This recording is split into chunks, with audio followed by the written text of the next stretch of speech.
brother call up and whatnot. But you know, in the meantime, in between time, man, we're gonna talk this NFL sports, this college sports, and then I'm gonna tell y'all why I don't like how people try to disrespect New York sports. Why? Tell me why. I want to hear in the chat room, do you disrespect, do you like, or you dislike New York sports? Tell me how you really feel, you know, so then I can tell you how I feel about how you feel, you know. But anyway, the Rams up and coming surprising team. Everybody say Rams surprising, but y'all don't remember the Rams had a great defense. It was only about a couple of years ago. I mean, about 2 years ago, they was one of the best defense out here. They just ain't had no offense. Then they had the sorry-ass goddamn Jeff Fisher coaching them, you know. So last year was the year they got rid of this goddamn Jeff Fisher, and now they got a new coach in there, a new thing. He's a young coach at that. That's the thing about it. You got to start bringing some of these younger coaches with more enthusiasm towards the game and know how to treat a man like he's supposed to be treated, you know, especially if they older than you. You got to know how to treat another man that's have authority over you, you know. Well, the coach have authority over the player, but the player got to respect the coach, and the coach got to respect the player. A lot of these old coaches have the player really hating them. Because I remember when Tom Coughlin first came to the Giants, he tried to bring that military approach to the Giants, and the Giants players like Strahan and OC and all of them was like, man, we ain't going for that. You know what I'm saying? This ain't Boston College. You know, don't bring that shit down here. We understood when you coached Jacksonville back in the day, but Jacksonville was an expansion team, had a lot of young players, and, you know, you got through to them, but you can get through to us a different way than what you bringing towards us. So Tom Coughlin kind of like, you know, eased his approach away from what he used to be and used to do. And that was the best thing he could ever do. And then he went on to win 2 Super Bowls with this crew, you know. So this young coach right here, I guess he took his notes and down well, and he got a good advice before he came in because he got this Ram team playing good. And, I mean, they just whooped the shit out of they just whooped the shit out of the team yesterday, 33-0. And I look at it like this. Any given day, you should be able to score in the NFL. If Cleveland Browns scoring points, you should be able to score some points. And Cleveland offense ain't worth a damn. You know, I mean, they got a young quarterback, but I mean, shit. I mean, you supposed to be able to score some points, and he helped put points on the ball via field goal or touchdown. So you're gonna tell me that the Rams had a shutout? That defense must be back. They must be better. And I appreciate this coach coming in there and making this team better because the Rams back in the days used to have they used to be contenders, man. They used to be contenders, man. Till Fisher got in charge of them, you know. That shit kind of disappeared. You know, you just got to remember that they was in the Super Bowl the year Ray Lewis and his boys killed them young boys down here in Atlanta, man. You know, so that wasn't that long ago. It was 2000, you know. So you got to figure they had a Super Bowl team back then when they had Kurt Warner at the cornerback, you know. So the Rams just slipped away when they got Jeff Fisher, man. And I don't know, man. Jeff Fisher, if anybody ever coached Jeff Fisher again, I think we need to boycott that team. And instead of boycotting the NFL, boycott that team that he's coaching for because he ain't nothing but garbage, man. He wrecked people's careers. So, you know, fuck Jeff Fisher, man. We said enough about him, man. But yeah, man. NFL yesterday, it was all right until my team came on at 4:30, man. And to summarize what happened in that game, Eli Manning, you know, that summarized the whole thing. If it weren't for the defense getting a turnover for us, right, hitting hard, defense had hard all day yesterday. If it weren't for the defense getting a turnover for us and we was down in the red zone, I don't think we would have scored a touchdown, man. That's a poor-ass excuse. Eli don't have nothing but young receivers to work with, right? If you're a veteran-ass quarterback, I don't give a fuck if you got your grandma out there. You should be able to get her into the end zone. You know, if you can't, that means you ain't who you supposed to be. So Eli showed his true colors yesterday. He showed that them Super Bowls he won, it was because of the defense. He could have won yesterday if he had a little bit of offense. defense got a little tired. Plus, we're missing two key components on defense. So it messes your rotation up. Defense was tired yesterday. It was a 7-3 halftime score. They scored the second half after their second possession, so it made it 10-7. And then after that, Eli just couldn't move the ball, man. I mean, we was in bad field position damn near all day. It went for some penalties, because, Seattle is a penalty-making ass fucking team. It went for a lot of penalties. We would have moved the ball like we did at some times and some points. So, you can talk about my Giants. You can say 1-6. You can say they ain't going nowhere. They're fine and dandy. What the fuck? But, we got 9 games left. I expect us to do something. We got a bye this week, so we don't have to talk Giants. We won't have to listen to them going 1-7 and none of that shit. We got a bye this week. I expect for my ownership and my general manager to get some goddamn receivers in there. They depended on one motherfucking receiver to come back. Okay, if you want to highlight your tight end, who's a rookie, and he had a good game yesterday, don't highlight him from the tight end position, because he's just as better than any receiver you have on the team right now that's playing, because he has the 4.5 speed, he has good hands, and he has the body and the side to be an outside receiver right now until we get some receivers in there. Because what I seen yesterday and the way Eli throw, these young boys can't go get that ball like some veteran receivers can, especially when Eli throwing the ball all fucked up. They scared they gonna get hurt, especially throwing them slap passes. And what's this? We slap pass happy, every game. It's about 30 fucking slap passes out of the 49 passes you throw. Come on, man. We got to get better at that. If it ain't slant passes, it's dump off passes. I'm tired of the same old bullshit. Our offense is too fucking predictable. So either the coach got to go, Eli got to go, or both of them got to go. We got to start this shit all over again as far as coaches and quarterback.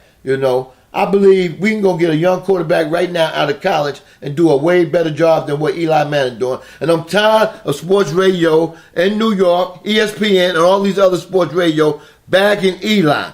Fuck it. Eli is the problem. Coaching staff is the second problem because you're too predictable with your plays. You know what I'm saying? Short yardage 4 fucking times yesterday. You're going to run the ball on 3rd down and get stopped. Why? After 1 or 2 times, didn't you get the fucking message? Or ain't nobody give you the email? Huh? Stop the bullshit, man. I'm sick and tired of that. I'm sick and tired of any of these NFL teams out here, and there's probably half of y'all teams in the chat. On 3rd down and short yardage, I don't give a fuck if you got Ezekiel Elliott in the backfield. If they stack the fucking line, they gonna stop you. You got to put a big-ass motherfucking lineman in the backfield if you want to get any progress done as far as that, because he going to stumble for the 1st down. He ain't going to be a good runner, but he going to run into the line stumble. They're not going to be able to put him back on his back, So coaches, stop being so fucking predictable. Today is a passing league. Create some shit. Reverse. Do a reverse or something. Fake it to the halfback and get it to a motherfucker coming around out the slot on a reverse. Or pitch or whatever. Do something different. I'm sick and tired of the same scary ass fucking offense. It's time to grow up. Shit. Let me get in the chat and see what the fuck going on up in here, man. Already ready for life. I hate the Yankees because the Yankee fans are so obnoxious. Oh, really? Okay, ready for life? I'm going to say the Houston Astros is your team. I hate them bitches. Because you know what? They fucking lucked up in game 2 and won that bitch when we could have closed the shit out in Yankee Stadium. That's why I hate your motherfucking team, alright? Clay said, when was the last time the Knicks won our way? Oh, Clay Davis. I know you're a Falcon fan. Oh, you're a Laker fan in basketball. When the last time y'all bitches won? Huh? All you can say is how many you won. But when the last time you won one of those? Huh? Tell me that. I'll wait. I'll see you down the line. Let me see. There's some more hate up in here. Ready for life said PNP. The Chiefs are not ready for prime time. Whoa. So you feel that the Chiefs are not ready for prime time because y'all beat them the other night. You know what I'm saying? But you was home. Let me see. Let me try to analyze that what you just said.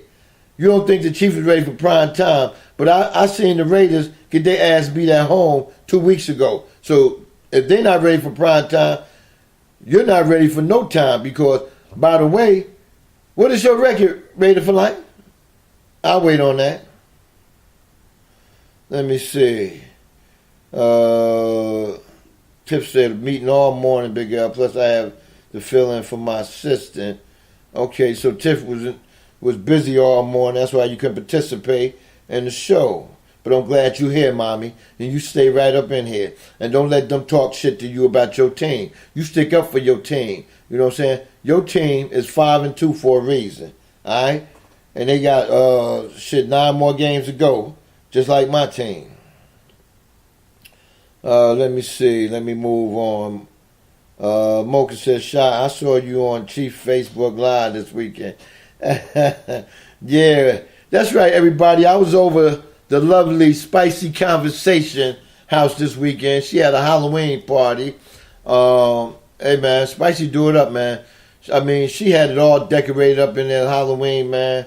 You know, when Spicy throw a set party or whatever, you know, she does it up. I mean, whatever the cause is, she gonna make sure her house look like that, man. And I mean, I had a good time, man, over there. You know, drinking up a little drinky drink. You know, we had some food and stuff. Music was popping because, you know, Spicy, she into that music and whatnot. And, you know, shit, Spicy be, she the only house I know be having them goddamn speakers pumping, boy. Shit, a lady, a female be partying like that. Big up to Spicy Conversation. You know, she working on Chief Rocka new drop. That's going to knock the airways out of socket because when you get with Spicy and you do something, believe me, it's going to come out the great. Sir Galloway said, Ready for Life, I hope they use the bye week to work on the secondary. Yeah, see, Ready for Life ain't talking about that weak-ass secondary y'all got. You know what I'm saying? I mean, I look at the Raiders as being a no-show this year in the playoffs. That's Chief Rocket prediction right there. The Raiders will no-show for the playoff this year. And that's real. Let me see. Moving on. Tiff said, representing the city of Rose, my Blazers should beat the Bucks. But we're looking good. That's me. Go Chief. Oh, okay. Portland. See, I haven't really been following the NBA that good. All I know is my team, we lost 2 games. We lost a heartbreak against Detroit at home Saturday night by 4.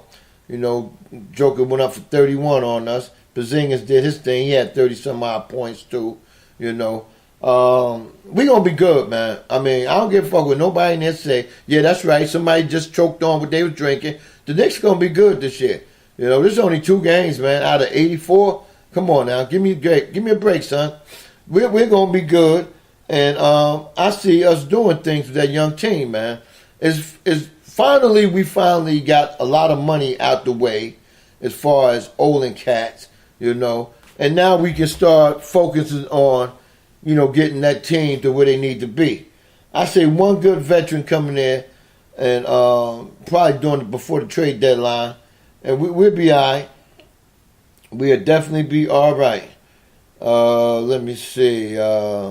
Another surprise that I seen yesterday, man. But it's not really a surprise because if people listen to my shows throughout before the NFL season started, if people listen to my shows, they would tell you that I said, because it's a guy at my job said, man, you crazy if you think so. I said, when they had Adrian Peterson and